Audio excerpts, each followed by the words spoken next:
श्री सीताराम।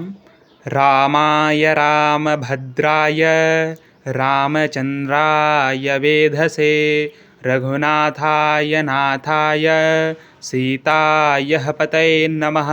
सभी सनातनियों को जय श्री राम। आज का हमारा विषय यह है कि माला किस प्रकार जपा जाता है, माला जप करने की शास्त्रीय विधि क्या है, हमें माला जप करते समय किन किन बातों का ध्यान रखना चाहिए। सबसे पहले आपके पास एक माला होनी चाहिए और आपको जप के लिए एक उत्तम आसन की व्यवस्था होनी चाहिए और आपके पास एक पंचपात्र होना आवश्यक है। पंचपात्र चाहे वह ताम्रपात्र भी हो सकता है, वह भी चल सकता है। इसमें आपको जल ले लेना है और आपके पास एक आचमन करने के लिए चम्मच होना चाहिए।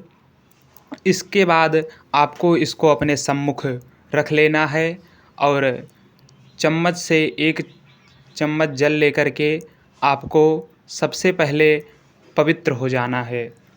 पवित्र का मंत्र आता हो तो ठीक है, नहीं तो आपको मन में पवित्र होने की भावना से अपने ऊपर जल छिड़कना है। इसके बाद आपको 3 बार आचमन कर लेना है। इन मंत्रों से आप आचमन कर सकते हैं। ओम केशवाय नमः, ओम माधवाय नमः, ओम नारायणाय नमः। इतना कह करके आपको जल को अपने ब्रह्म तीर्थ से अपने अंदर जल को ग्रहण कर लेना है। इसके बाद 3 बार यदि आपको ना आता हो मंत्र तो आप राम राम भी कह करके 3 बार जल को ग्रहण कर सकते हैं। इसके बाद आपको हाथ को प्रक्षालित करके आसन में बैठ जाना है। इसके बाद आपको कुछ दिव्य श्लोकों को कह लेना है या आपको पहले प्रभु के सुंदर नामों का स्मरण कर लेना है। इसके बाद माला में स्थित हमें सुमेर को जल से एक बार सिंचित करना है, उसको धो लेना है। इसके बाद हमें माला को जो भी आपके पास मंत्र हो या जो भी आपके पास नाम हो, उसको माला के जप करने के वस्त्र के अंदर ही हमें उसको जपना होता है। हमारे हाथ में 5 उंगली होती है। हमें यह ध्यान देना चाहिए कि तर्जनी उंगली माला को जप करते समय ना उसमें स्पर्श हो और हमें माला इन 2 उंगलियों से ही सिर्फ आगे पीछे उसको चलाया जाना चाहिए। इसके बाद हमें जब माला को अपने मंत्र को जप लेंगे तो माला जब फिर से सुमेरु के पास आए तो हमें सुमेरु का उल्लंघन किए बिना ही माला को पलट करके फिर से आगे के जप के लिए उसको करना चाहिए। सुमेरु का उल्लंघन माला जप करते समय हमें नहीं करना चाहिए।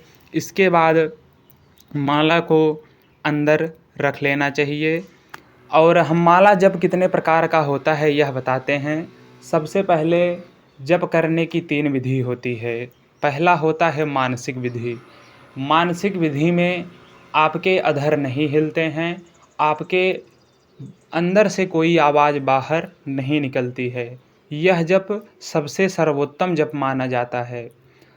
जप की दूसरी विधि होती है उपांशु। इसमें आपके अधर तो हिलते हैं लेकिन आवाज़ बाहर नहीं आती है।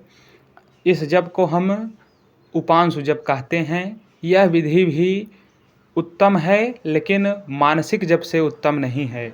और तीसरी विधि होती है वाचिक, जिसमें से आपके अधर भी हिलते हैं और आपके मुख से आवाज़ भी निकलती है। यह विधि होती है वाचिक। इन तीनों में सबसे सर्वोत्तम विधि मानसिक जप की होती है। तो आप इन तीनों में किसी भी प्रकार से जप करते हैं। जप करने के बाद आप पृथ्वी पर जल छोड़ करके 3 बार अपने मस्तक पर लगा करके आप उठ सकते हैं। जय श्री सीताराम।